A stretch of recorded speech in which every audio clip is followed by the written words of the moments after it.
지난 시간에 우리는 동시성 역사시대, 하나님의 복귀 섭리로 본 동시성 역사시대를 설명하면서 역사란 무엇인가 하는 이 물음에 대해서 통일 원리를 중심 삼은 소위 세계관의 기초를 둔 역사의 이론, 통일 사관에 대한 얘기를 말씀을 드렸습니다.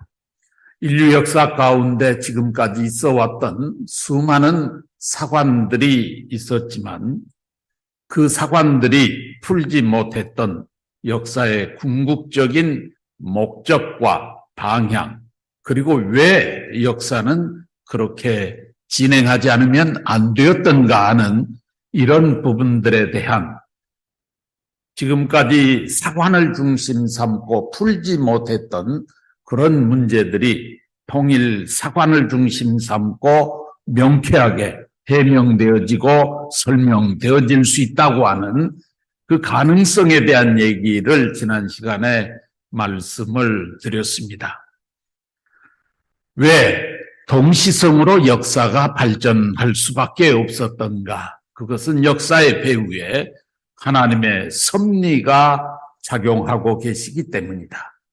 따라서 역사라고 하는 것은 인간의 삶의 발자취, 인간 삶의 형태인 그 문화 자체를 기록한 것이 역사라고 할 수 있겠는데, 그 역사 속에 인간만 있는 것이 아니라 배후에 하나님이 계시고 그 하나님이 당신 임의대로 역사를 운행하는 것이 아니고 하나님이 세우신 섭리의 뜻과 더불어서 그 역사를 진행하시기 때문에 인류 역사는 인간의 책임 분담 때문에 늘 같은 양상을 띠면서 반복해 나갈 수밖에 없었다.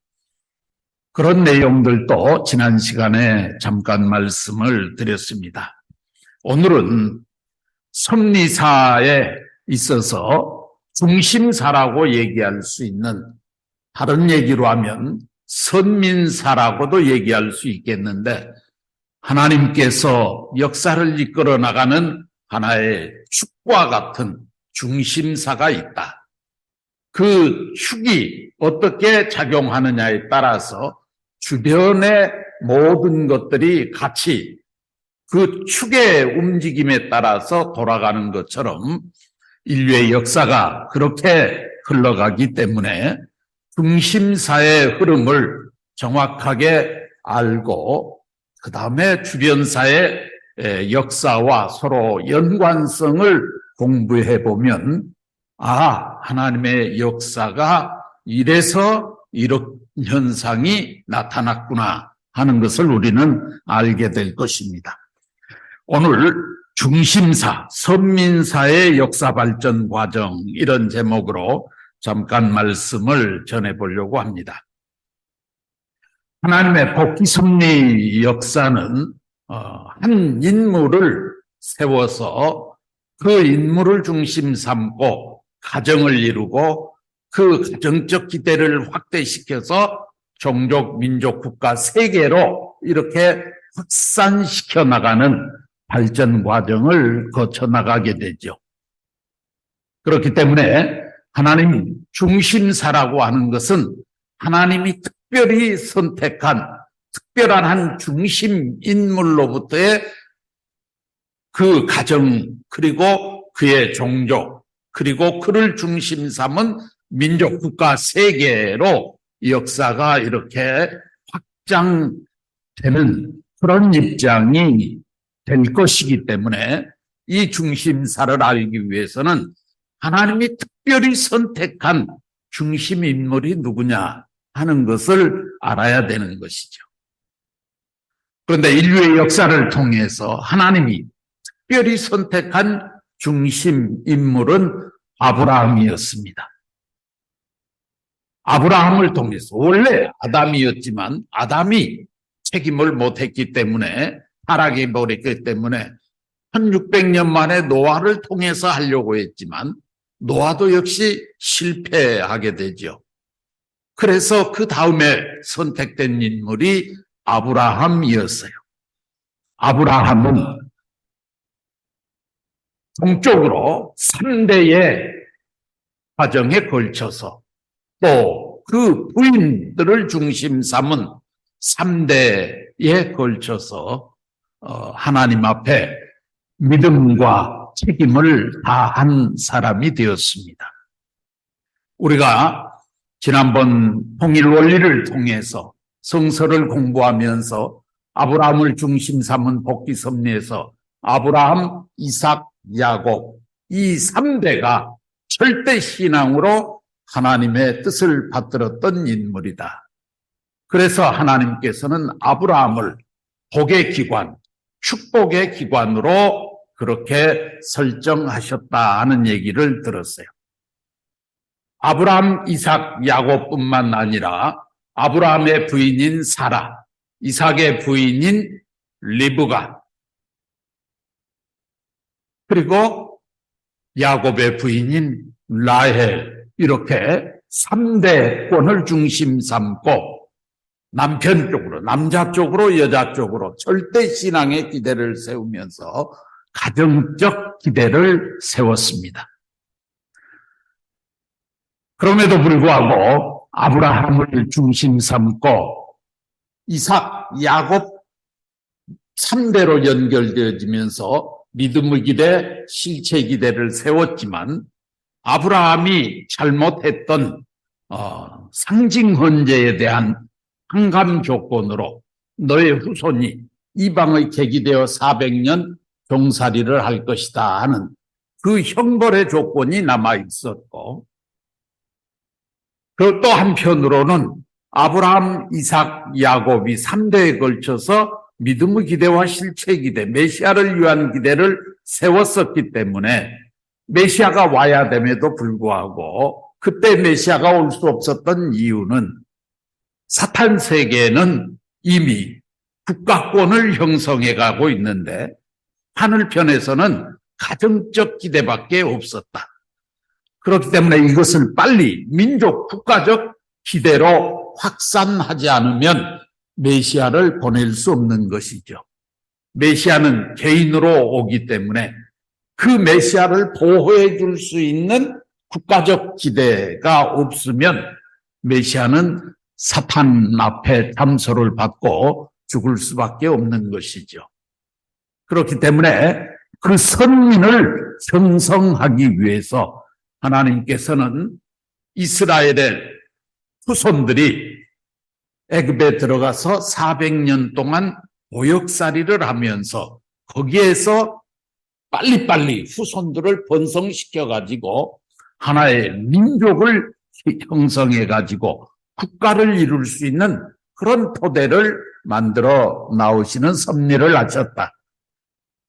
그리고 그 토대 위에 결국 모세를 세워서 가나안 땅으로 출애굽 섭리를 하셨고, 그리고 또 왕들을 세워가지고 그래서 이스라엘 나라를 만들어서 그 국가적 기대 위에 예수 그리스도 메시아를 보냈던 것이죠.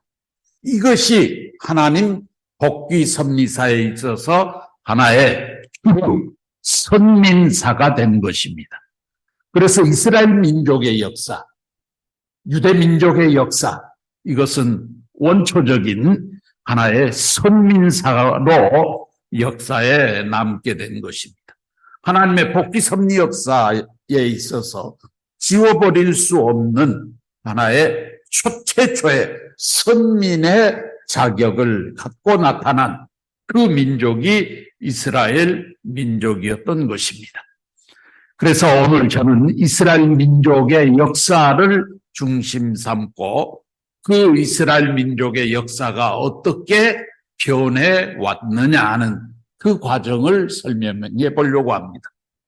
그 과정을 자세하게 우리가 설명을 하고 난 다음에 다음 시간에는 그러면 중심사가 이런 역사의 발전 과정을 거쳐왔다면 주변사는 어떻게 다른 나라의 역사, 주변사는 그 중심사와 어떤 연관성을 가지고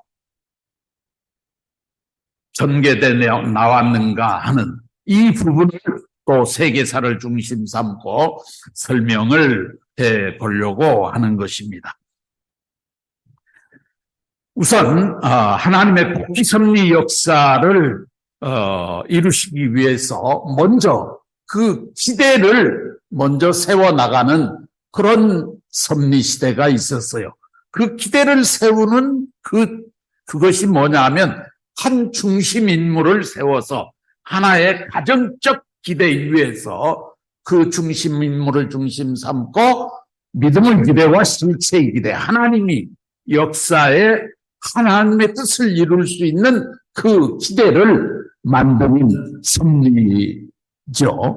그렇기 때문에 원래 아담을 중심 삼고 하나님은 이 뜻을 이루려고 했지만 그것이 안 이루어졌기 때문에 노아를 통해서 또 실패했기 때문에 그 다음에 아브라함, 이삭, 야곱 3대를 통해서 하나님께서 이제 새로운 선민의 역사를 출발시키는 이런 노정을 걸어가시게 되는 것이죠. 우리가 지난 시간에 공부를 했어요. 하나님께서 에덴 동산에서 아담을 통해서 이루려고 하셨던 것은 사위 기대를 완성해서 사위 기대가 완성되어졌다는 얘기는 곧 아담 가정을 중심 삼은 기대가 완성되어지고 그 기대가 점점 확장되어서 뜻이 이루어졌더라면 하나님의 섭리 역사는 투쟁과 질병과 전쟁으로 점철된 그런 역사는 안 되었겠죠. 하나님의 나라, 하나님의 천국이 그때 이루어졌을 것입니다. 결국 아담 가정은 사위 기대를 갖지 못하게 되었습니다. 그러므로 말미암아 12수, 21수, 40수 이런 숫자들을 전부 다 사탄 앞에 내주었습니다. 그래서 역사는 연장해 내려가면서 이 4수와 12수와 21수 그리고 40수와 같은 이런 숫자를 끊임없이 동시성으로 반복하면서 섭리는 연장되어 나온 것이죠. 아담 때서부터 노아를 선택할 때까지 1600년이 걸렸다 하는 것은 40수 곱하기 40수를 하면 이게 1600 숫자가 되는 것이죠. 1600 숫자는 결국 사수에 관계되어 있는 것입니다. 그리고 10대 만에 노아를 세웠다고 했어요. 10수라고 하는 것은 귀일 숫자죠. 아담 가정에서 잃어버린 것을 다시 그 상태, 잃어버리기 전의 상태로 다시 되돌아간다는 그런 의미를 갖고 있는 것입니다. 그래서 아담 대신자로 세워진 인물이 1600년 10대가 지나서 노아라고 하는 사람이 등장을 했어요. 또 노아 때에도 성서를 관찰해 보면 120년 동안 방주를 지었달지 40일 동안 홍수 심판을 했달지 또 비둘기를 3차에 걸쳐서 7일 간격으로 이렇게 내보냈달지 그래서 21수가 나오죠. 이런 그 내용들이 상당히 많이 나오고 있습니다. 창세기 6장부터 8장까지의 기록을 보면 이 120수랄지 40수랄지 7수랄지 21수랄지 40수 이런 숫자들이 반복되어서 나타나는 그 이유는 아담 가정에서 잃어버린 4수, 12수, 21수, 40수 이것을 다시 찾아야 할 그런 입장에서 노아가 선택되어졌기 때문입니다. 그런데 노아가 또 실패했어요. 그랬을 때 하나님께서는 노아의 대신자로 아브라함이라고 하는 인물을 선택하실 때까지 400년 10대라고 하는 기간이 또 지났습니다. 왜 400년이 걸려야 했느냐? 그것은 1600년 숫자하고 똑같은 의미를 가지고 있는 것이죠. 또 노아 때부터 약 아브라함 때까지 10대 만에 아브라함을 선택했어요.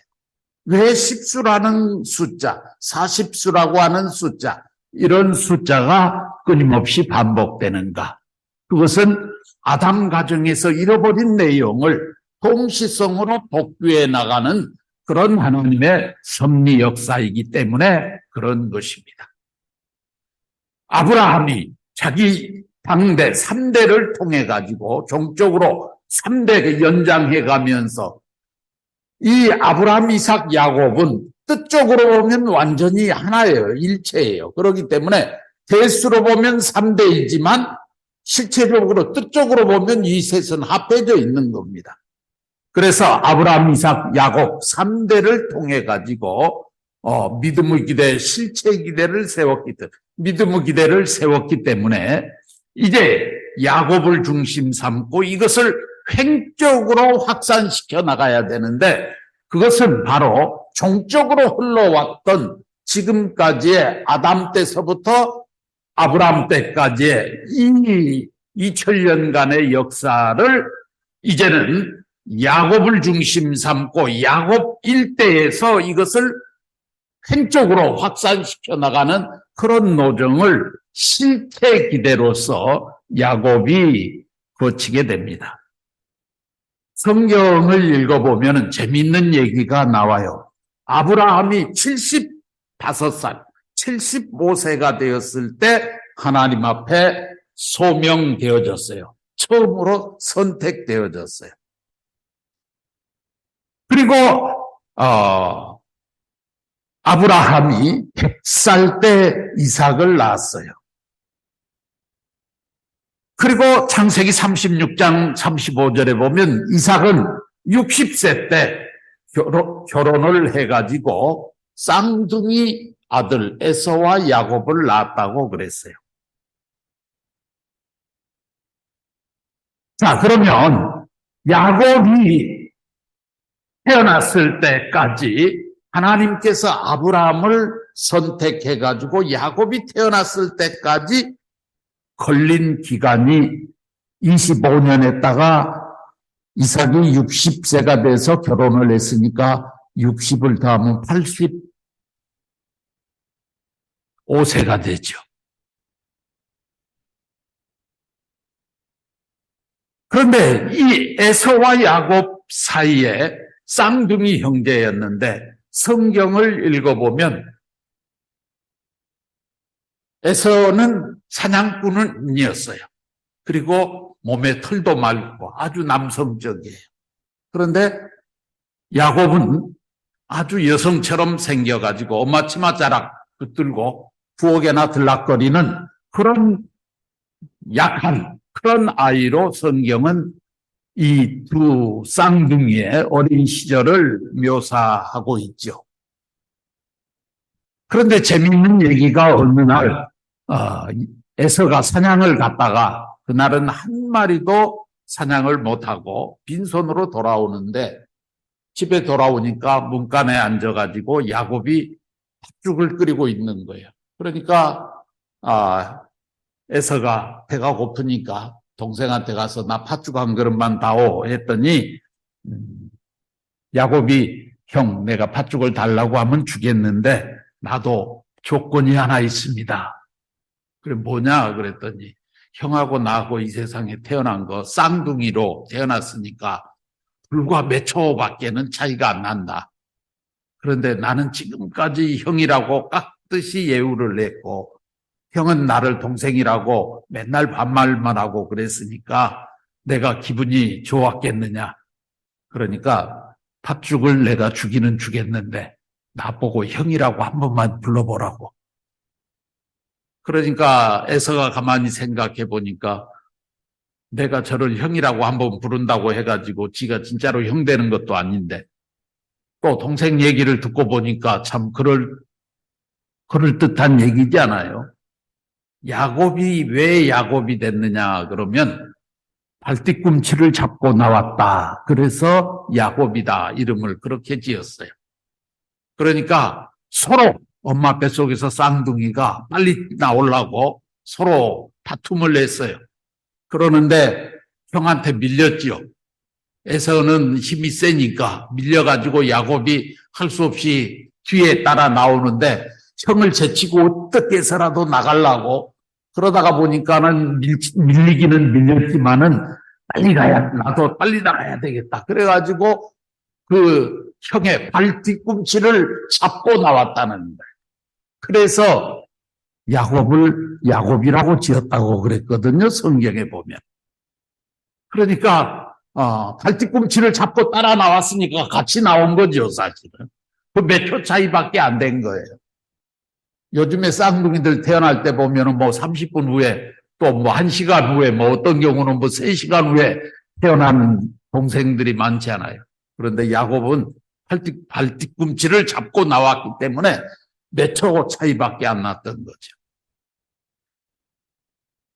그래서 그 에서가 그 얘기를 듣고 나는 지금 배가 고파 죽겠으니까 팥죽이 중요해. 그러니까 팥죽을 얻어먹기 위해서 형이라고 동생을 부르면서 그러면서 팥죽을 얻어먹었다 하는 참 성경에 기록할 내용이 없어서 이런 것을 기록했을까 하는 그런 내용이 나오는데 형의 입장을 떡과 팥죽을 주면서 야곱이 교묘하게 뺏어버린 이 사건이 성경에 기록되어 있는데 이때 야곱과 에서의 나이가 한 35살쯤 되었을 때의 일입니다.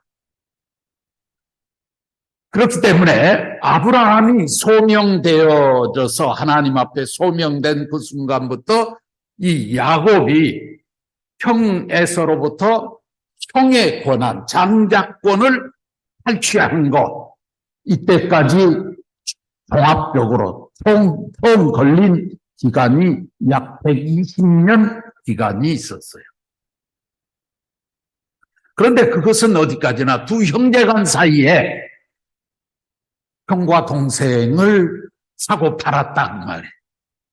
그런데 한참 또 시간이 지났어요. 약 40년 정도의 시간이 더 지났어요. 이 형제들의 나이가 이제는 70살이 넘었다. 75세 정도가 되었을 때 아버지 이삭이 이제 눈이 침침해져 가지고 전통에 따라서 자기가 죽기 전에 자기의 모든 것을 자식에게 상속을 해주는 축복식을 해주려고 했어요. 오늘 우리가 하는 축복식이 아닙니다. 축도를 해주는 거예요. 자기가 지금까지 살아왔던 모든 생을 더하고 자기 조상들로부터 물려받았던 모든 그 운세를 전부 담아가지고 자기 자식에게 그것을 인수인계해주는 축도의식이에요. 그런데 그 축복은 누구에게 해주느냐 하면 장자에게 해주는 거죠. 그러니까 부모님 입장에서는 이 이삭 입장에서는 장자가 어디까지나 에서지 야곱이 아니죠. 그렇기 때문에 에서를 불러가지고 축복을 해주겠다라고 했을 때 그 소식을 옆에서 들었던 어머니 리브가가 야곱의 그 어머니인 리브가가 야곱을 꼬여가지고 형이 사냥하러 간 사이에 음식을 맛있게 만들어가지고 변장을 해가지고 아버지 방에 들어가서 아버지에게 음식을 대접하고 형에게 에서에게 해주기로 했던 그 축복을 몽땅 다 받아버렸어요. 그때 이삭은 눈이 침침해가지고 앞이 잘 안 보였기 때문에 누가 누군지 육안으로는 구분이 안 돼요. 그런데 어느 부모라도 자기 자식들의 말소리는 금방 알아듣간하죠. 그러니까 야곱이 들어가면서 아버지 에서가 왔습니다. 이 음식 맛있게 해 잡수시고 맛있게 드시고 나에게 축도를 해 주십시오. 그러니까 이삭이 하는 얘기가 너 이놈 야곱이 아니냐? 아닙니다. 저 에서입니다. 에서 형의 목소리를 그대로 흉내내면서 하니까 이삭이 하는 얘기가 그러면 이리 와봐라. 내가 눈이 안 보여서 잘 보지는 못하지만 내가 만져보면 알 것이다. 내 큰아들은 몸에 털이 많고 야곱은 털이 없으니까 내가 만져보면 알 거야. 그래서 오라고 그랬어요. 그런데 그것을 리브가는 이미 알고 있어서 그 양을 잡아서 맛있게 요리를 해가면서 네 형 에서는 몸에 털이 많으니까 아버지가 만져볼지도 모른다. 그러니까 이렇게 해라 해가지고 그 양털을 몸에다 더덕더덕 이렇게 붙여가지고 갔어요. 그런데 이삭이 와보라고 그러니까 가가지고 손을 내미니까 손에 털이 많은 거거든요. 그러니까 이삭이 이상하다. 목소리를 들어보니 그럼 틀림없이 야곱인데 만져보니 에서로구나. 그런 미심적인 마음이 있었지만 그래도 어떻게. 그래서 그가 가지고 나오는 그 음식을 맛있게 먹고 몽땅 다 축도를 해줘 버렸어요. 그리고 이제 야곱은 이제 거기 더 오래 앉아 있으면 들통날 것 같으니까 빨리 나와서 이제 도망을 갔죠. 그런데 조금 있으니까 에서가 돌아왔어요. 사냥해 온 것을 가지고 음식을 만들어 가지고 아버지한테 가서 축도를 해달라고 합니다. 축도는 한 번이면 족하지 무엇 때문에 또 축도를 해달라고 그러느냐. 그래서 결국 이삭은 에서에게 아무것도 축복을 해주지 못했어요. 찌꺼기라도 해달라고 그랬더니 아버지가 하는 얘기가 너는 이제부터 내가 해줄 수 있는 유일한 한마디가 있다면 너는 이제부터 네 동생 야곱을 형처럼 생각하고 그 형의 뜻을 따라서 살아라. 내가 너에게 해줄 수 있는 말은 이것밖에 없다. 그러니 에서가 얼마나 화가 났겠어요. 이놈 자식 죽여버린다고. 그러고 나가서 칼을 갈고 있는 거예요. 그러니까 그 모습을 지켜봤던 어머니 리브가가 동생을 자기 외삼촌 집으로 피난을 보냈습니다. 야곱은 축복을 받고 난 다음에 한 땅에 가서 21년 동안을 고역살이를 합니다. 20년째 되었을 때 라반의 아들들이 야곱이 재산이 점점 많아지니까 질투해가지고 야곱을 죽이려고 하죠. 그때 하나님 앞에 야곱이 기도를 합니다. 하나님, 내가 어떻게 해야 됩니까? 그때 하나님께서 너 고향으로 돌아가라. 그런 말씀을 주셨습니다. 자, 그래서 이제 야곱은 그 외삼촌 집에서 탈출을 시도하죠. 탈출을 시도해가지고 고향으로 돌아오는 과정에 걸리는 시간까지 전부 합해서 21년간을 가나안 땅에 가서 그렇게 종살이를 하고 돌아옵니다. 가나안 땅에 다시 돌아와서 자기가 모은 재물을 가지고 에서의 마음을 누그러뜨리고 그리고 이제 아버지를 만나고 어머니를 만나서 가나안 땅에서 삽니다. 그러다가 이 요셉이라고 하는 11번째 아들은 하란 땅에서 태어났어요. 12번째 아들이 이 가나안 땅에서 태어나지 못하고 돌아오는 과정에 태어났는데 그 아들이 이름이 베냐민이에요. 그런데 야곱이 그토록 가장 사랑했던 그 부인이 라헬인데 그 라헬이 낳은 두 아들이 요셉과 베냐민인데 야곱이 하란 땅에서 출발을 할 때는 아기를 갖고 있지 않았어요. 그런데 도중에 베냐민을 낳다가 결국은 그 산후 처리로, 산후를 고통으로 말미암아서 결국 라헬이 죽습니다. 그렇기 때문에 가나안 땅에 어린 핏덩이를 데리고 돌아와서 베냐민을 애지중지 키운 것이 야곱의 입장이죠. 그 야곱의 라헬이 낳은 같은 친형제 가운데 야곱의 부인이 4사람이잖아요. 4사람 가운데 마지막 이 라헬이 낳은 그 아들 둘이 요셉과 베냐민인데 라헬을 야곱은 가장 사랑했죠. 그러다가 보니까 이 라헬이 직접 낳은 두 아들을 야곱은 제일 사랑했어요. 그런데 나머지 10명의 형들로부터 이 요셉과 베냐민은 늘 소리를 받는 것이죠. 대신 아버지가 이 둘을 극진하게 사랑하니까. 그런데 야곱은 지가 하는 행동도 이뻤지만 이 베냐민 막내는 어린 핏덩이 때 엄마가 돌아가셨기 때문에 그 애틋한 마음이 더했던 것 같아요.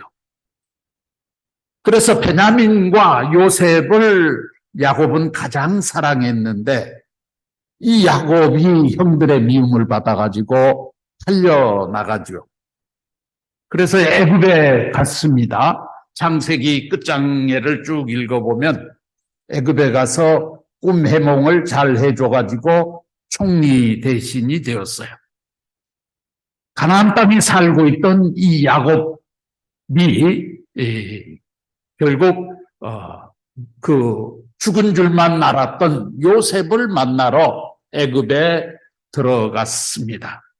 그때까지가 약 40년 기간 동안 가나안 땅에서 야곱이 살았다 하는 얘기가 있어요. 창세기 47장 9절에 보면 야곱이 90세 때에 요셉을 낳았다고 그랬습니다.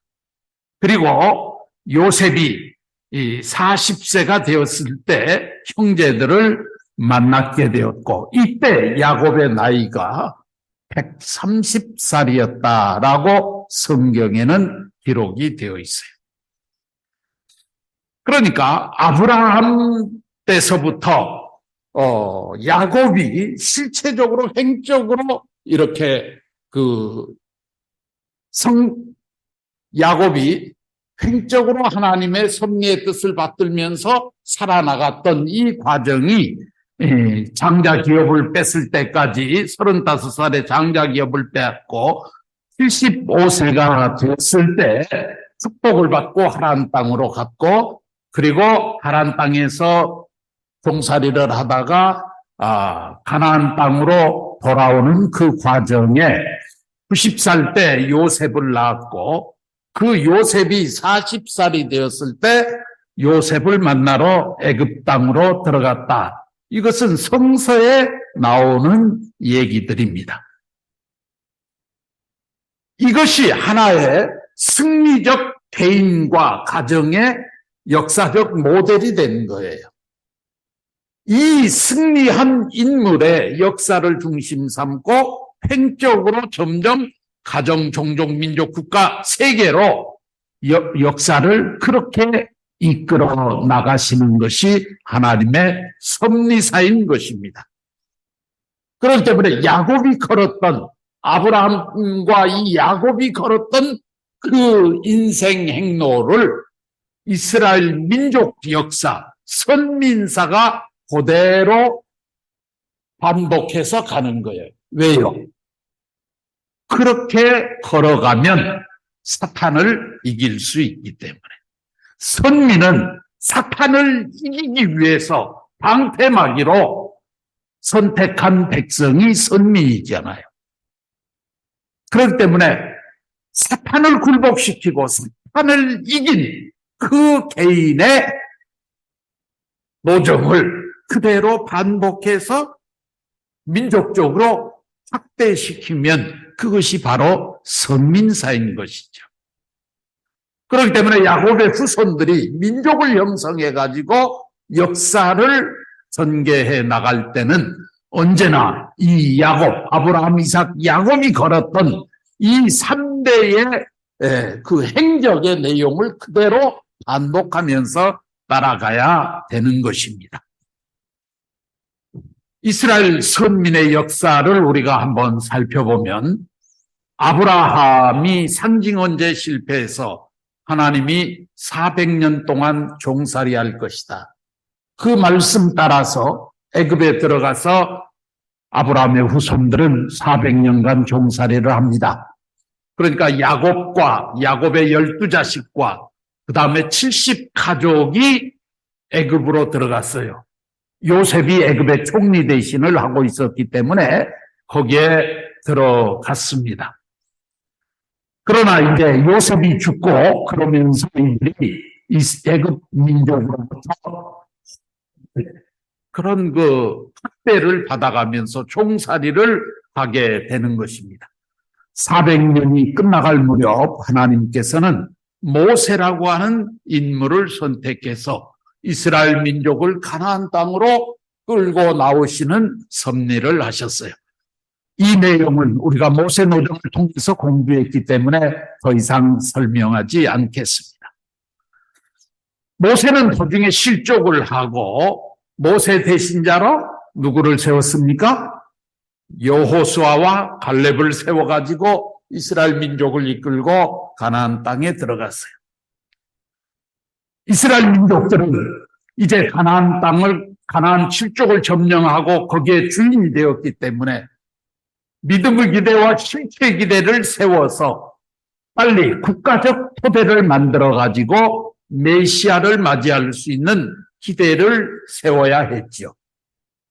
그러나 성서에 보면 여호수아가 죽고 난 다음에 20년이 지날 무렵쯤 이스라엘 민족 가운데서 여호와를 기억하는 자가 없었다고 할 만큼 믿음이 완전히 식어버렸어요. 가나안 7족들을 자기들이 마음대로 주관하고 또 가나안 7족들이 누렸던 그 부귀 영화를 생각하고 물질 생활에 탐욕하게 되고 또 가나안 7족들을 다 멸하지 않고 예쁜 여자들을 전부 뒤로 빼돌려가지고 자기 첩삼고 이래가지고 결국 그들은 가나안 7족의 악습의 영향을 받기 시작했어요. 가나안 7족들은 농경민족이에요. 농경민족이다가 보니까 농사 일을 하면서 그들이 섬겼던 다양한 신들이 있어요. 우리가 잘 아는 바알신, 아세라신 이런 신들이 있단 말입니다. 이런 신들에 대한 그 믿음을 가나안 7족들이 가지고 있었는데 그 가나안 7족의 여인들을 죽이지 않고 다 살려서 자기들의 으로 삼아가면서 그렇게 현실적인 생활에 심취에 들어가면서 이스라엘 민족들은 가나안 복귀 노정 속에서 하나님이 자기와 함께 하셔서 자기들의 오늘 이 부귀 영화를 누린다고 생각해야 될 텐데 하나님에 대한 믿음은 점점 식어버리고 이런 우상을 숭배하는 일에 더 몰두하게 됩니다. 그래서 하나님께서는 그 민족을 다시 깨우치기 위해서 이방 나라의 침입을 가져오게 합니다. 그래서 이스라엘 민족에게 고통을 주게 되고 싸우면 백전백패하는 거예요. 그러니까 민족이 이제 극한 상황에 몰려가지고 죽겠다고 생각하니까 그때서야 생각했던 것이 과거 우리의 조상들을 지켜줬던 여호와 하나님을 그때서야 생각하게 됩니다. 이 하나님으로 돌아가자. 이런 내용을 강조하면서 민족을 위기에서 구출해낸 그런 인물이 있었어요. 온니엘 사사를 중심 삼고 15사사들이 통치를 하는 시대가 반복됩니다. 이스라엘 민족사에. 사사기라고 하는 성경을 읽어보면 그 사사들의 역사가 잘 나옵니다. 40년을 믿음으로 극복하지 못해요. 사사들을 통해서 그 위기에서 하나님이 용서해주고 구해주면 또 금세 10년, 20년 지나면서 믿음을 또 잃어버려요. 또 이방 나라의 침략을 가져오게 됩니다. 또 민족이 죽겠다고 아우성치면 그때 하나님이 또 새로운 사사를 세워가지고 그들을 물리치고 민족을 구해주게 됩니다. 똑같은 이런 비슷한 내용들을 반복적으로 시행하면서 그것이 자그마치 몇 년 동안을 반복하느냐 하면 400년간을 반복하게 돼요.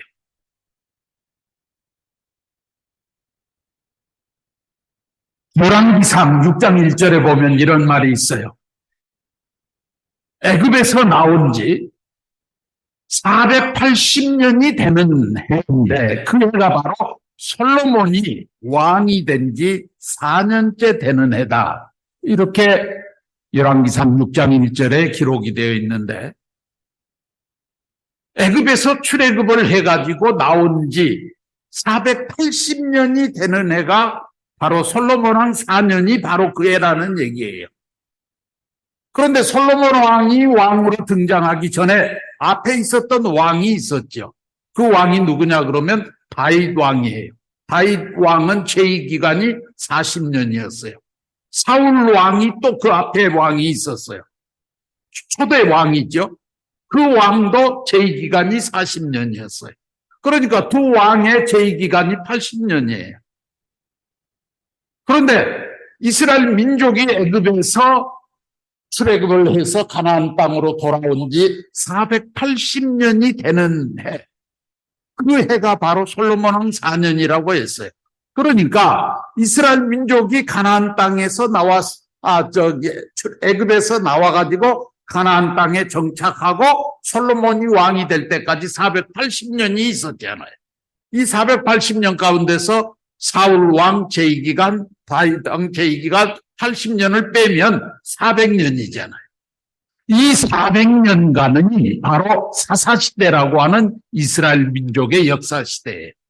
그런데 이 사사들은 오니엘 사사로부터 해가지고 삼손에 이르기까지 15사사들이 바꿔가면서 통치를 하는 그런 시대였어요. 그 사사들은 제사장의 직분을 했고 예언자의 직분도 했고 통치하는 군왕의 사명도 같이 했어요. 그러니까 부족장과 같은 사람들이에요. 우리나라도 옛날 역사에 보면 왕이 제사장을 겸하고 다 했잖아요. 그래서 신라의 왕들을 이사금이다 이렇게 부르기도 하고 왕들이 전부 다 하늘 앞에 제천의식을 하는데 하나님 앞에 제사 지내는 민족 전체를 대표한 제사장의 역할을 하는 그런 시대가 있었죠. 이거 부족국가 시대라고 그러죠. 그래서 세계 역사에는 이 이스라엘 민족들이 걸었던 이 사사시대가 바로 이 부족국가와 같은 그런 시대를 형성하고 말았다 그 말입니다. 왜? 믿음 때문에. 믿음의 기대와 실체의 기대를 세워서 바로 메시아를 맞이할 수 있는 국가적 기대를 만들어야 되는데 그걸 못했기 때문에 그런 결과가 되었던 것입니다.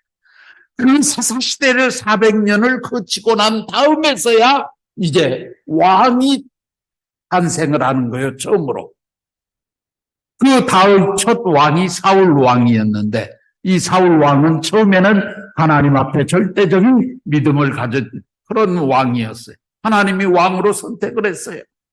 그런데 나중에 사울 왕은 하나님 앞에 거짓말을 하기 시작했어요. 그래서 하나님께서는 사무엘상 15장 11절에 보면 사울을 왕 삼은 것을 후회하셨다.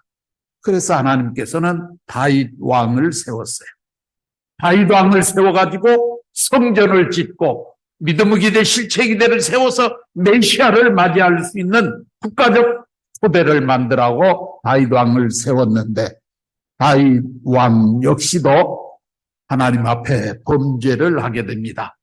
지난 시간에 얘기했던 것처럼 그의 충직한 신하였던 우리아의 부인 밧세바가 미모에 빠져가지고 다윗 왕이 그 밧세바를 취하기 위해서 우리아를 전쟁터로 내몰아가지고 적의 꼬임에 빠지도록 만들어가지고 그래서 전쟁터에서 죽게 만들었지요. 그리고 그 부인 밧세바를 취해서 임신을 시켜서 아기를 낳았죠. 하나님께서 그 다윗을 용서하지 아니하셨어요. 그래서 나중에 그 아이는 죽게 됩니다. 그런데 다윗 왕은 하나님 앞에 전회 금식을 해가면서 잠을 자지 않으면서 하나님 앞에 회개의 과정을 거치죠. 그래서 하나님께서 다시 그 야곱의 회개를 기도를 들으시고 그 밧세바를 통해 가지고 새로운 아들을 주셨습니다.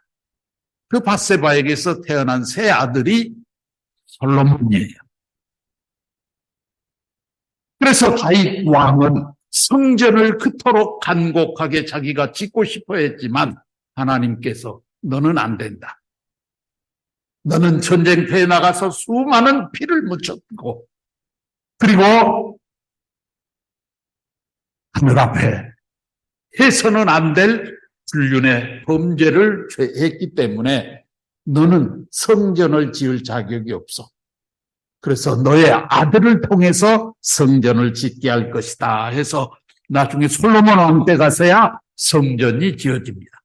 그런데 솔로몬 왕도 역시 정말 세상 모든 부귀영화를 다 누려본 사람, 솔로몬 왕 이상 사람이 없을 것이다 했던 것처럼 솔로몬 왕은 자기 아버지가 확장해 놓았던 광활한 영토와 또 하늘로부터 부여받았던 지혜를 통해서 솔로몬 왕은 참으로 보기에는 하나님 앞에 사랑받는 군주였죠. 하나님은 솔로몬 왕 7년 성전을 지으라고 명령을 하셨고 솔로몬 왕은 7년 동안에 걸쳐서 성전을 지었습니다.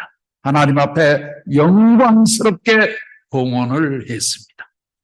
그러나 나중에 솔로몬 왕도 음란으로 흐르기 시작했습니다. 솔로몬 왕 말년에는 그의 부인이 자그마치 700명이나 되었다고 하니 솔로몬 왕의 여색에 빠진 그 삶을 우리는 생각해 보게 되는 것이죠.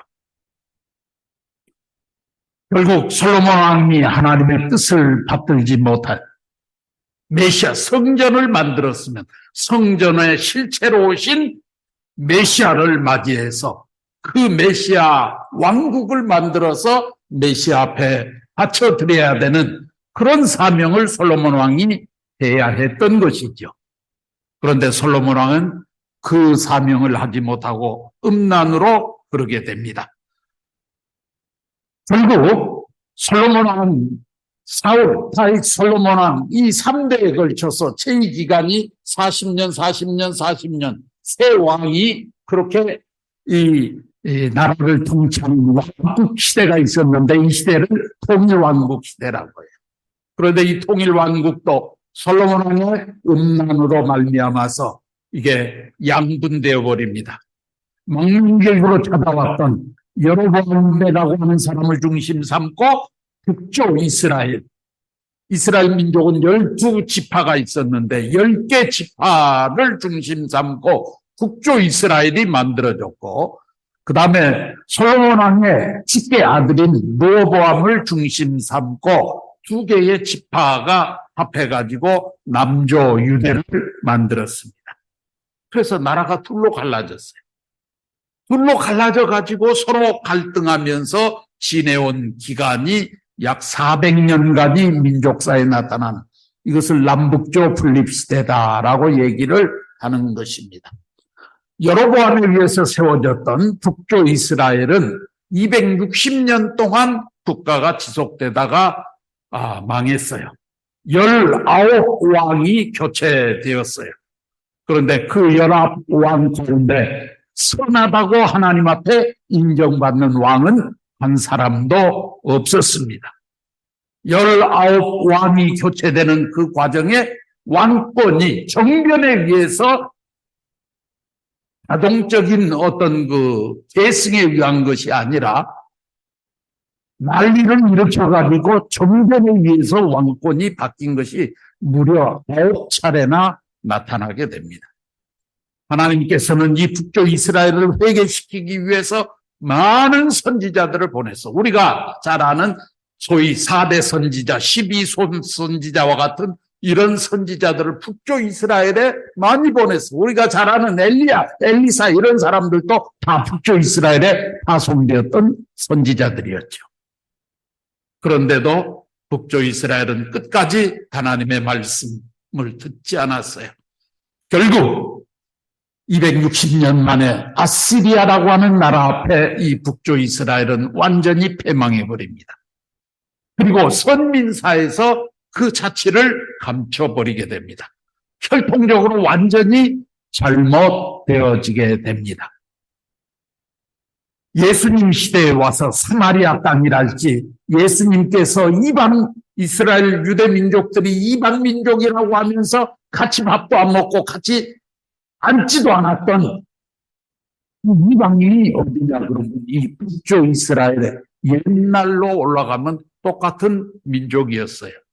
그런데 혈통적으로 완전히 달라져 버린 것이죠. 북쪽 이스라엘은. 그래서 선민권을 완전히 박탈당하고 패망을 해버렸습니다. 로보암을 중심 삼은 남조 유대는 그래도 정통 일개였어요. 솔로몬에게 혈통을 중심 삼고 그 혈통에서 왕들이 자연스럽게 계승을 통해 가지고 20대 왕으로 이렇게 갔는데 394년 동안 이 왕국이 지속되었어요. 그래서 약 400년간 지속되었기 때문에 남북조 분립시대를 400년 기간으로 보는 것입니다. 그리고 처음에는 선한 왕들이 많았어요. 그런데 나중에 요시야 왕 이후에서부터는 악한 왕들이 속출하게 됩니다. 하나님께서는 여기에도 선지자들을 보내가지고 본래 하나님의 품으로 돌아가야 된다, 믿음으로 돌아가야 된다 강조했지만은 결국 이들도 말을 듣지 않아서 나중에는 하나님께서 바벨론이라고 하는 대제국을 일으켜가지고 이방 나라인 이 바벨로니아의 왕 느부갓네살이 군사를 대규모로 이끌고 들어와서 완전히 남조 유대를 멸망시켜버렸어요. 에레미야서 39장 1절 이하 10절에 보면은 그때 당시에 느부갓네살 왕이 얼마만큼 처참하게 이스라엘을 짓밟아 버렸는지 알게 됩니다. 시드기야 왕 만백관이 병원 앞에서 두 눈을 뽑았어요. 산 사람의 왕의 눈을 뽑아버리고 정부 대신들을 전부 오랏줄로 꽁꽁 묶고 전 국민들을 포로로 다 잡아가지고 바벨론으로 압송시켜 끌고 갔습니다. 결국 남조 유대는 394년 만에 처참하게 멸망당하고 맙니다. 그 민족들은 바벨론의 포로로 잡혀가서 종살이를 하게 됩니다. 약 70년 정도 지났을 때 바벨론에 잡혀가서 정말 70년간 종살이를 했을 때 국제 정세의 변화가 일어납니다. 바벨로니아라고 하는 나라 뒤에 일어난 페르시아라고 하는 나라가 나타나면서 페르시아가 더 강력한 힘을 가지고 바벨론을 징벌하게 됩니다. 정벌해가지고 페르시아의 왕이 고레스라고 하는 사람이었는데 이 고레스라는 사람이 바벨론을 완전히 점령해버리고 페르시아는 세계적인 대제국을 건설하게 됩니다. 이제 고레스 왕이 세계적인 제국이 건설되었으니까 좀 내적 정비를 해야 된다. 그래서 호적 정리,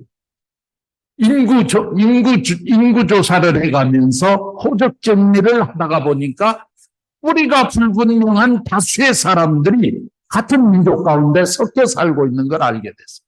그래서 그 뿌리를 조사해 보니까 누구냐 하면 70년 전에 느부갓네살 왕 앞에 포로로 잡혀왔던 유대 민족들이 다수가 이름도 호적도 없이 살고 있다고 하는 것을 고레스 왕이 알게 되었어요. 바벨론은 자기의 적국이었잖아요. 자기가 멸망시킨 나라예요. 그렇기 때문에 고레스 왕이 또 신앙자였기 때문에 하나님을 믿는 그런 신앙자였고 성품이 착한 왕이었기 때문에 이 고레스가 유대 민족을 불쌍히 생각해가지고 너희 나라로 돌아가도 좋다 하는 해방령을 내리게 됩니다. 이때 에레미야 선지자를 중심 삼고 이스라엘 민족들이 이제 가나안 땅으로 다시 되돌아옵니다. 3차에 걸쳐서 귀환의 역사가 있었는데 그 기간이 약 140년간에 걸쳤고 마지막으로 민족을 이끌고 왔던 선지자가 우리가 구약 성경 맨 끝에 나오는 말라기라고 하는 선지자였어요. 이 말라기 선지자는 민족을 이끌고 와서 성벽을 재건하고 성전을 다시 건축하고 그러면서 철저한 율법주의 신앙으로 이스라엘 민족을 깨우쳐가면서 교육시켜 나가고 그 두려운 날이 우리 앞에 곧 온다. 메시아가 강림할 때가 임박해 왔다라고 하면서 이스라엘 민족을 메시아 사상을 중심 삼고 새롭게 교육을 해 나가게 됩니다.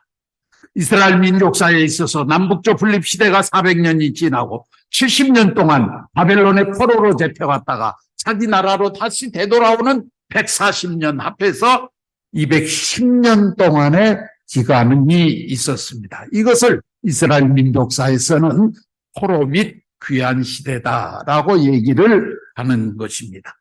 말라기 선지자를 중심 삼고 돌아온 이스라엘 민족들은 율법주의 신앙으로 신앙 재무장 운동을 하고 성벽과 성전을 재건축해 가면서 메시아를 맞이할 수 있는 준비를 해 나왔습니다. 외적으로는 이 기간 동안에 그리스, 로마 이런 나라들로부터 시리아 이런 나라들로부터 많은 그런 식민 통치를 받으면 외적 환경은 식민 통치를 받고 있었지만 내적으로는 율법주의 신앙으로 철저하게 무장시키면서 메시아가 강림할 수 있는 소망의 한 날을 바라보고 나갔던 것이죠. 이 말라기 선지자가 마지막으로 민족을 이끌고 온 이후로부터 준비하는 400년 기간 지나서 예수 그리스도가 이 땅에 메시아의 자격을 가지고 오셨던 것이죠. 그런데 그 예수님이 십자가에 돌아가심으로 말미암아 하나님의 나라를 세우지 못했어요. 이스라엘 나라 유대교가 책임을 못해서 예수님을 메시아로 받들지 못해서 결국 예수님은 십자가에 돌아가시게 되고 예수님을 십자가에 처형함으로 말미암아 선민의 자격을 유대 민족은 통째로 상실해버리게 됩니다. 그리고 AD 70년 로마의 침략으로 말미암아서 예루살렘 성이 완전히 파멸되고 난 그때서부터 이스라엘 민족은 전 세계적으로 산지사방으로 뿔뿔이 흩어져서 2000년 동안 나라 없는 민족으로 유리고객하다가 1945년 2차 세계대전이 끝나고 1948년에 가서야 오늘 저 사막 땅에 조그만한 그 땅을 나가지고 이스라엘이라고 하는 나라를 세우게 된 것입니다. 왜? 선민이 2000년 동안 나라를 갖지 못하고 세계 유리고객하는 불쌍한 민족이 되었으니까 그것은 메시아를 잡아 죽인 그런 대가였다라고 신학자들은 얘기하는 것이죠.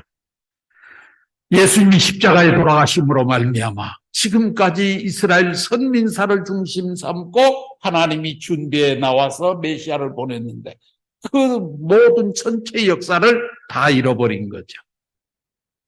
하나님은 동시성으로 다시 섭리하실 수밖에 없기 때문에 재림의 한날을 바라보면서 새로운 민족을 편성해 가면서 이스라엘 민족이 걸어왔던 이 선민의 역사를 또다시 동시성으로 탕감해 나가지 않으면 안 되었던 것입니다.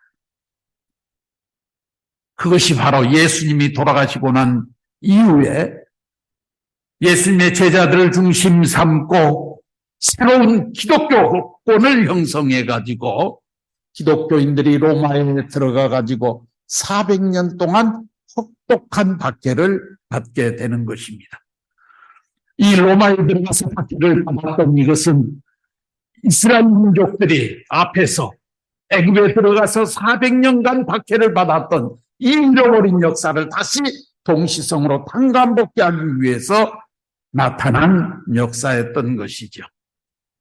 지금부터 설명하는 이것은 우리가 학교에서 배우는 서양사의 전체적인 흐름을 지금부터는 얘기를 하게 될 것입니다. 왜냐하면 이스라엘 선민의 자격을 박탈당하고 이제 역사 뒤안길로 사라져버린 그때서부터 하나님은 새로운 기독교를 세워가지고 오늘의 게르만 민족, 서양 민족을 중심 삼아가지고 새로운 메시아를 맞이할 수 있는 한때를 준비해 나오시기 때문에 이제 탕감 복귀 역사 가운데 이스라엘 유대 민족을 중심 삼은 이 선민의 역사가 이제는 기독교를 중심 삼은 선민의 역사로 달라지게 되는 것이고 이 활동 무대가 유럽을 중심 삼고 전개되는 것입니다. 결국 기독교 역사를 보면 313년 로마에서 혹독한 박해를 받고 있던 기독교가 로마로부터 인정을 받게 됩니다. 그 전에 카타콤과 같이 땅속에서 예배를 드리고 했던 기독교가 이제 지상으로 올라왔어요. 지상으로 올라오다 보니까 기독교에 문제점이 많이 생겼죠. 그리고 이제 392년 데오도스 1세라고 하는 이 로마 황제에 의해서 로마의 국교가 기독교가 되는 것이죠. 국교가 되면서 기독교는 이제 자기들 마음대로 다 할 수 있게 됐어요. 세상의 지하에서 그 혹독한 믿음만을 중심 삼고 살아왔던 기독교인들이 지상으로 올라와서 보니까 호화찬란한 그런 문화가 있는 거예요. 그러니까 그 문화에 물들기 시작했어요. 이스라엘 민족들이 가나안 땅에 들어가가지고 가나안 칠족의 악습의 영향을 받으면서 본질적인 하나님에 대한 신앙을 잃어버렸던 것하고 똑같은 상황을 기독교가 또 반복하게 됩니다. 392년 기독교가 공인됨으로 말미암아 박해 시대가 다 끝났어요. 그러면 당연히 나라를 만들어서 재림 메시아를 맞이할 수 있는 준비를 해야 되는데 기독교 신앙이 변질되기 시작했어요. 그래서 메시아를 맞이할 수 있는 국가, 왕국을 만들지 못하고 로마의 국권을 인수하지 못하고 로마가 폐망하고 난 다음에 지리멸절하면서 기독교도 같이 이상한 길을 걸어가게 되는 것입니다. 그것이 바로 교구장들이 통치하는 시대예요. 그 교구장들은 마치 이스라엘 민족들이 사사들이 했던 것처럼 제사장, 예언자, 국왕의 사명을 동시에 하고 있는 사람들인데 하나의 통일 국가를 만들지 못하고 5개의 교구로 나뉘어 가지고 통치를 하는 그런 시대가 오게 됩니다. 첫 번째는 로마 교구, 예루살렘 교구, 안디옥 교구, 콘스탄티노플, 알렉산드리아 이 5개의 거점을 중심 삼고 완전히 부족 국가와 같은 그런 형태의 체제를 만들어버리고 말았어요. 왜 이렇게 됐지? 역사에 왜 이렇게 됐지? 라고 물으면 대부분의 역사학자들은 답을 못해요. 그런데 하나님의 섭리사를 공부해보면 이것은 사사시대를 탕감복귀하는 그런 역사시대이기 때문에 똑같은 상황으로 시대적 상황이 그렇게 전개되는 것입니다.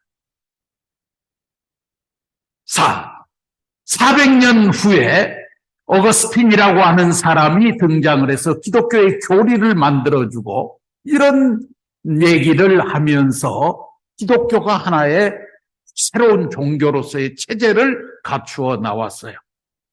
이 어거스틴은 모세와 같은 사명을 하는 그런 인물이었죠. 결국 교장제 400년이 끝나갈 무렵 정확하게 서기 800년이 서기 800년에 교황 네오 3세가 찰스 대제에게 왕관을 수여하면서 왕의 축도를 해줍니다. 찰스 대제는 프랑크 민족의 왕이죠. 아주 전쟁을 잘한 그런 영웅적인 그런 사람이에요. 그런데 이 사람이 프랑크 제국을 크게 건설을 해놓고 조사를 해보니까 그 프랑크 국민들의 대다수가 기독교 신앙을 하고 있는 거예요. 그러니까 이 민족들을 잘 다스리려면 교황하고 내가 사이가 좀 좋아야 되겠다.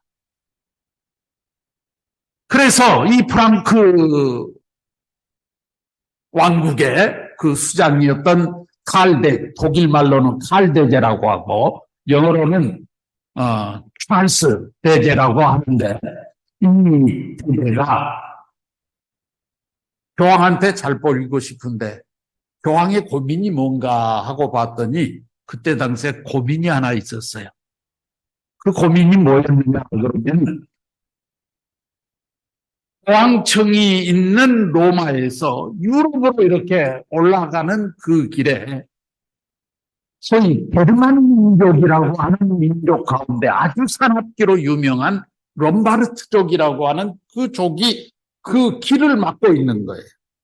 그러니까 그 롬바르트족을 피해서 교황이 로마를 가려면은 이렇게 바로 가면 되는데 저렇게 이렇게 돌아다니는 거예요. 그러니까 얼마나 불편해. 그래서 그 교황의 고민을 이 칼 대제가 해결해 주겠다고 군사를 끌고 가가지고 롬바르트족을 싹 섬멸해 버렸어요.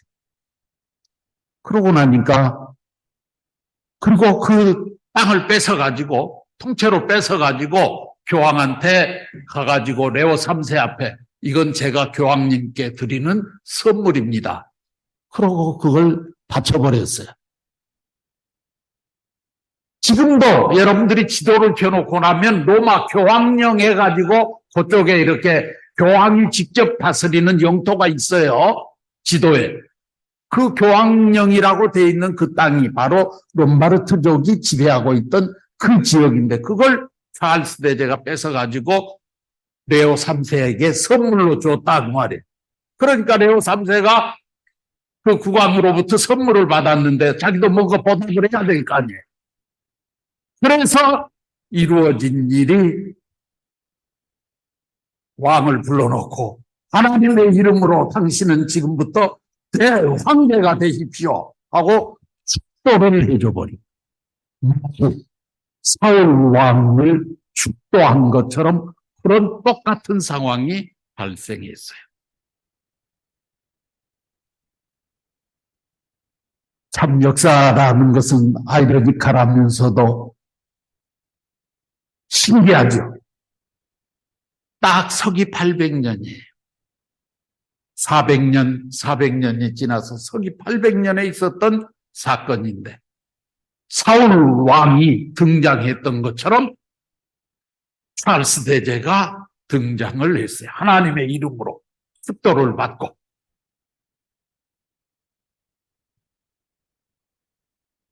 이 찰스 대제의 제국은 그의 아들 손자 때 가가지고 왕통이 끊어집니다.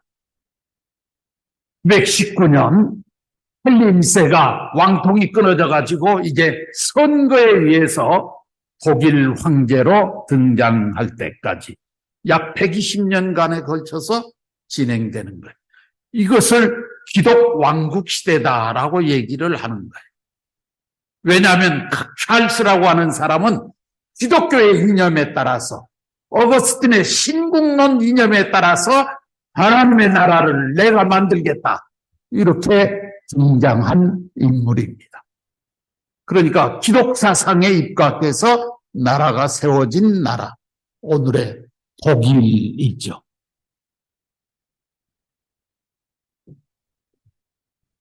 그래서 사실 이 기독 왕국은 독일만이 아니라 유럽 전체를 관장하는 로마의 그 입장을 대변하는 것과 같은 그런 대제국이었죠. 그런데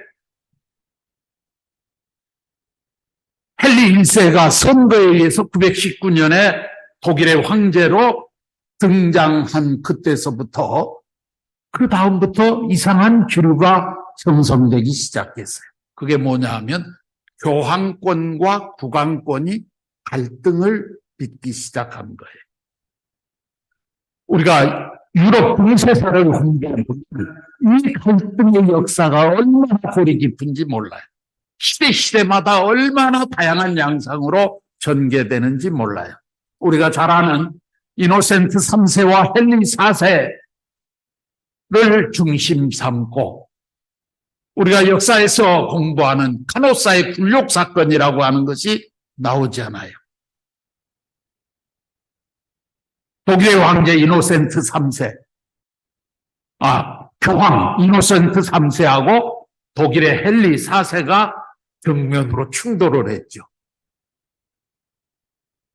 국왕은 정치를 하고 있고 군사력을 가지고 있으니까 국왕이 우월하다고 생각할 수 있을지 모르는데, 국왕이 명령을 해도 백성이 말을 안 들어요. 백성이 누구 말을 듣느냐 하면 교황의 말을 들어요. 군인들 앞에 왕이 지휘를 하고 명령을 했는데 군인들이 안 움직여요.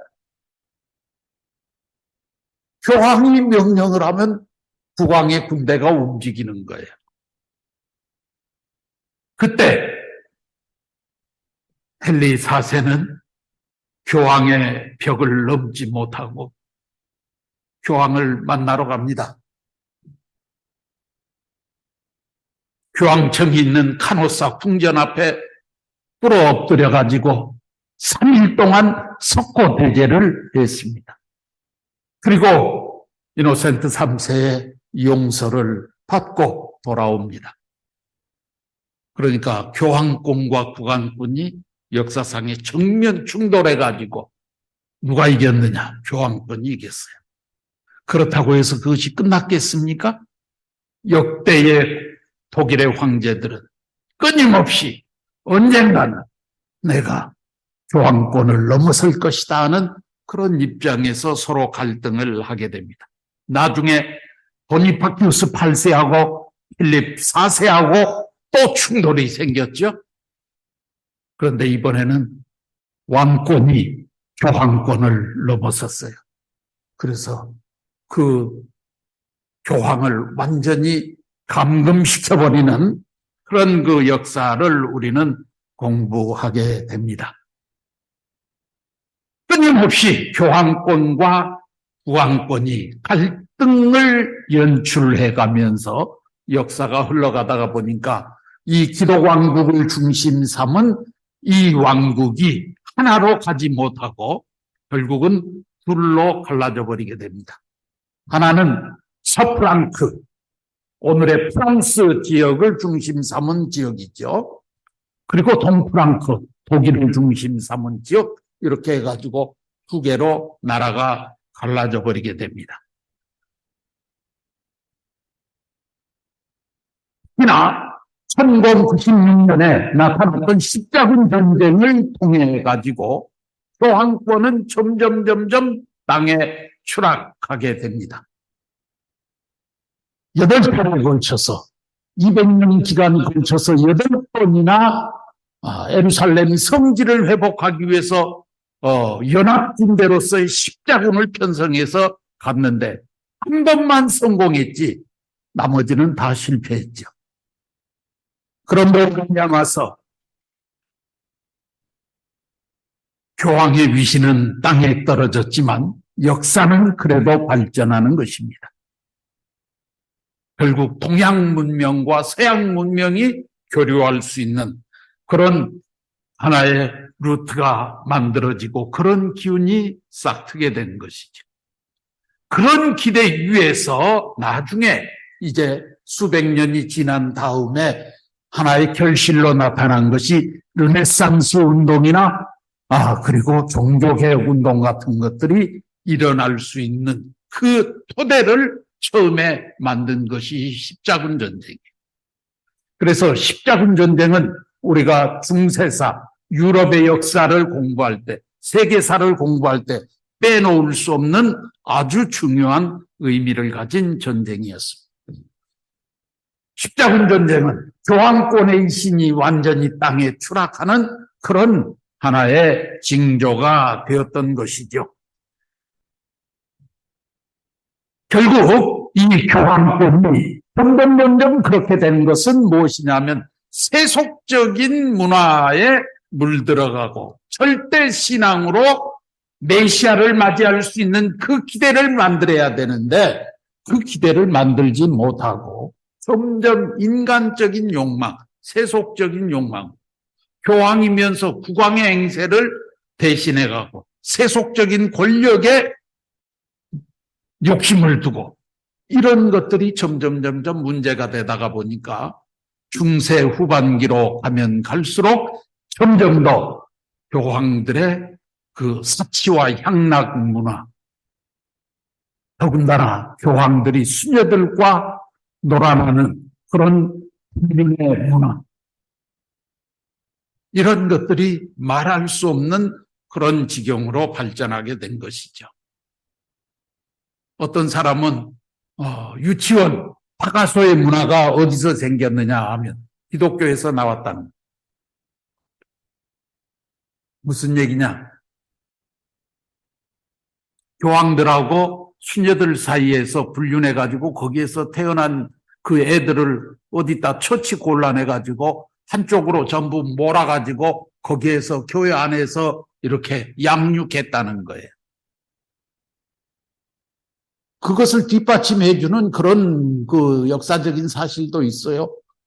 중세 후반기에 가면 교황 가운데 사생아 출신 교황들이 등장합니다. 그 사생아 출신 교황들은 실제로 사생아가 아니거든요. 그 아버지를 따지고 올라가면 비밀이어서 그렇지 따지고 올라가면 교황이나 신부들이죠. 그 어머니는 누구겠어요? 수녀들이죠. 외적으로는 독신 생활을 강조하면서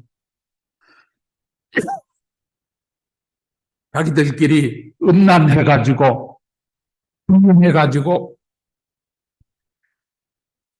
그래서 그런 자녀들을 낳아가지고 그 자녀들을 몰래 숨겨서 키운 것이 다가서 유치원의 문화가 거기에서부터 출발했다. 이런 얘기까지 신학적으로 하는 학자들이 있죠.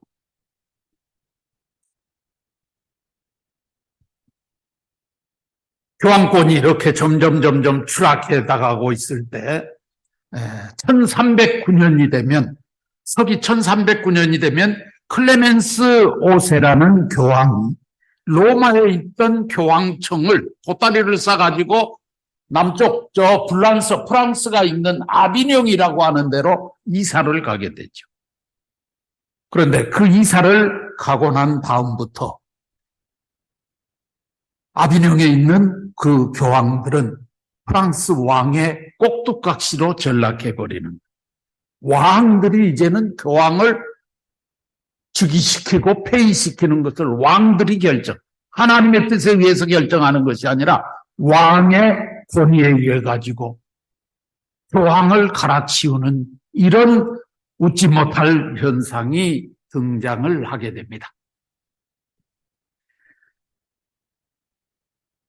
클레멘스 5세가 아비뇽으로 교황청을 옮기고 있었는데 1377년이 되면은 그레고리우스 11세라고 하는 교황이 등장을 하면서 아비뇽에 있던 교황청을 다시 이삿짐을 싸가지고 어디로 이사를 오느냐 그러면 로마로 다시 돌아옵니다. 여러분, 클레멘스 5세가 아비뇽으로 교황청을 옮긴 그때가 1309년이라고 그랬어요. 그런데 그레고리우스 11세가 교황청을 다시 로마로 이사를 끌고 나온 것이 1377년이라고 역사에는 기록이 돼 있어요.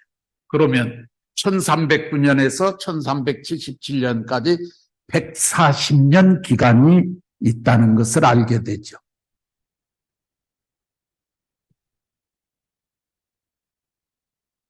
이 교황청이 돌아오고 난 다음에 1309년에서 1377년까지 약 70년 기간이 있었잖아요. 이 기간은 교황청이 어디에 있었느냐 그러면 아비뇽에 있었어요. 그 아비뇽에 있는 그 기간 동안은 로마 교황들이 프랑스 왕의 꼭두각시에 지나지 않았다. 그런데 그레고리우스 11세가 이제 교황청을 로마로 옮기고 난 이후에 그가 죽고 울바누스 6세라고 하는 사람이 등장을 했어요. 울바누스 6세가 죽으면서 그 다음 교황을 계승한 사람이 클레멘스 5세입니다. 그런데 이 클레멘스 5세가 로마에 세워지게 되니까 남쪽 프랑스에 있던 그 교황, 옛날에 남쪽 프랑스 아비뇽에 있을 때 많이 세워졌던 그 추기경들이 반발을 해가지고 이 클레멘스 7세에 대한 비토 작전을 한 거예요. 그래가지고 결국 교황을 아비뇽에다가 다시 세웠어요. 그 사람이 알렉산더 5세예요. 그러니까 교황이 두 사람이 생겼어요. 양쪽에. 그러니까 이게 명령이 양쪽에서 내려오니까 헷갈려서 안 되잖아요. 그러니까 나중에 회의를 해가지고 세계적인 회의를 해가지고 이 두 교황을 다시 폐위를 시키고 새로운 교황을 한 사람 세웠는데 그 사람이 마르티누스 5세라고 하는 교황. 그런데 마르티누스 5세 교황이 등장하면서 양쪽에 폐위당했던 두 교황이 동시에 반발하게 되니까 이게 교황이 세 사람이 돼버린. 그래가지고 이런 웃지 못할 해프닝을 연출하면서 나중에 점점 교황권은 그 빛을 잃어가고 있었습니다. 이러다가 1517년이 되면 마르틴 루터라고 하는 사람이 등장해서 이렇게 썩어 빠진 교권을 가지고는 인류를 구원할 수 없다. 대림 메시아의 한때를 준비하기 위해서는 우리가 개혁을 하지 않으면 안 된다 해서 들고 나온 것이 종교개혁 운동이에요.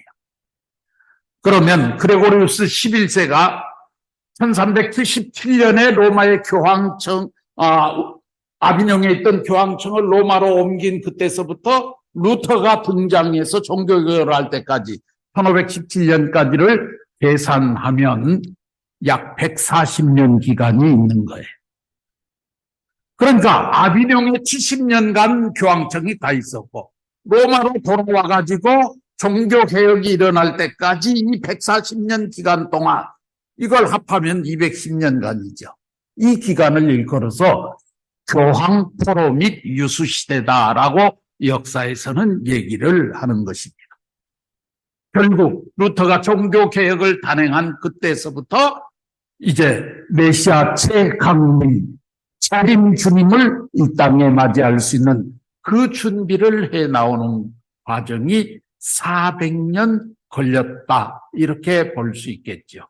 그래서 재림주가 400년 후에 와야 되는 거예요. 왜냐하면 이 마르틴 루터라고 하는 사람은 말라기 선지자와 같은 섭리적 사명을 가지고 등장한 사람이기 때문에 그런 것입니다. 하는 일이 똑같아요. 참 아이러니한 내용입니다. 한쪽은 게르만 민족을 중심 삼고 기독교 유럽을 중심 삼은 역사였고, 한쪽은 이스라엘 민족, 유대 민족을 중심 삼은 지중해 해역의 한 가나안 지역을 중심 삼은 역사인데, 이 역사가 어떻게 이렇게 똑같이 발전해 나왔을까? 다 맞지 않아요. 여기에 위에 것은 개인의 역사니까 요것은 놔두고, 요 밑에 있는 역사하고 그 다음에 있는 역사는 이렇게 짝을 맞춰보면 이게 하나도 틀리지 않고 똑같이 가지 않아요. 어떤 인물이 등장할 때 모세가 등장해서 일을 했던 것을 이 시대에는 어거스틴이라는 인물이 등장을 해서 일을 하게 되고, 박해를 받을 때 고역을 받았던 시기에는 여기에도 박해를 받았고, 사사시대의 사사들이 하던 일들하고 교구장들이 하는 일들이 똑같은데 이것도 400년을 거쳤고, 사울 다윗 솔로몬 왕 3대에 걸쳐서 임금이 통치를 하는 시대가 있었는데, 찰스 루이 2세, 찰스 2세 해가지고 3대 만에 왕통이 끊어져 120년 통일왕국 시대가 있었는데 기독왕국 시대가 있었고, 그래서 남북조 분립 시대가 있었는데 이쪽엔 동서왕조 분립 시대가 있고, 그리고 여기에는 포로 및 귀환 시대가 있었는데 여기도 포로 및 귀환 시대가 있고, 말라키 선지자와 같은 인물로 루터라는 인물이 등장을 했어요. 하는 일들이 다 똑같아요. 하나는 2000년 전의 역사고 하나는 2000년 후의 역사. 시대와 장소가 다름에도 어떻게 역사가 이렇게 똑같은 형태로 나왔을까? 이것은 하나님의 복귀 섭리 역사 때문에 그렇다. 그래서 인류의 역사에는 동시성이 생긴 것이다. 선민의 역사가, 이것은 국가적인 역사라고 한다면 이것은 재림 메시아를 맞이하기 위한 세계적인 역사예요. 판도가 달라요. 시대와 장소가 달라요. 그럼에도 내용은 똑같은 거예요. 이것을 보면 우리는 역사를 부정할 수 없고, 하나님이 역사의 배후에 살아 계신다고 하는 것을 부정할 수 없을 것입니다. 오늘 여기까지 강의를 하고 다음 시간에는 이제 각 시대의 역사를 좀 더 구체적으로 설명을 해보겠어요. 소위 이런 시대 부족국가 시대이고, 이것은 왕국의 시대이고, 그 다음에 민주주의 시대로 이렇게 역사가 그 성격을 달리하면서 점차 발전해 나가는, 이것은 우리 인간의 심령복귀 발달 현상을 중심 삼고 볼 때 설명되어질 수 있을 거예요. 자, 그런 입장에서 다음 시간에는 더 재미있는 그런 역사의 숨은 내용들을 설명을 해드리도록 그렇게 하겠습니다. 오늘은 이 중심사, 선민사를 중심 삼은 동시성 역사의 법칙을 설명해 드렸습니다.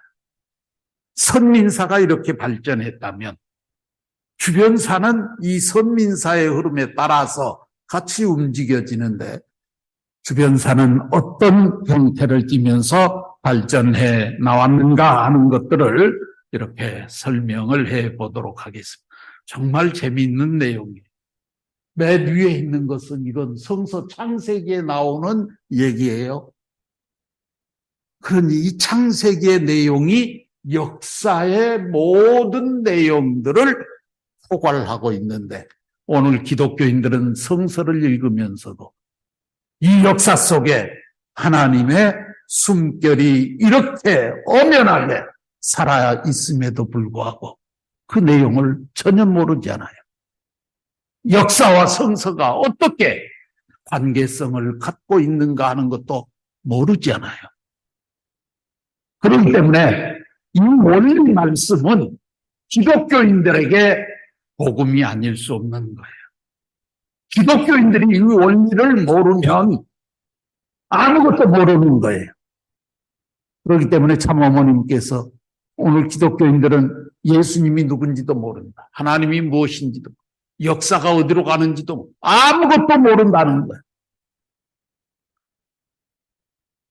참 부모가 이 땅에 와서 원리를 선포함으로 말미암아 그들에게 복을 주려고 하는데 그들이 그 복을 발길로 내걷어 쳐버렸기 때문에 오늘 길거리에 거짓대와 같은 오늘 통일교인들이 축복 가정들이 복을 받았다는 거예요. 그래서 오늘 우리의 사명은 기독교인들을 깨우쳐줘야 된다, 이제. 그래서 기독교인들 전도하라고 그러시는 거예요. 기독교인들이 이런 말씀을 들으면 얼마나 신나는 말씀이냐.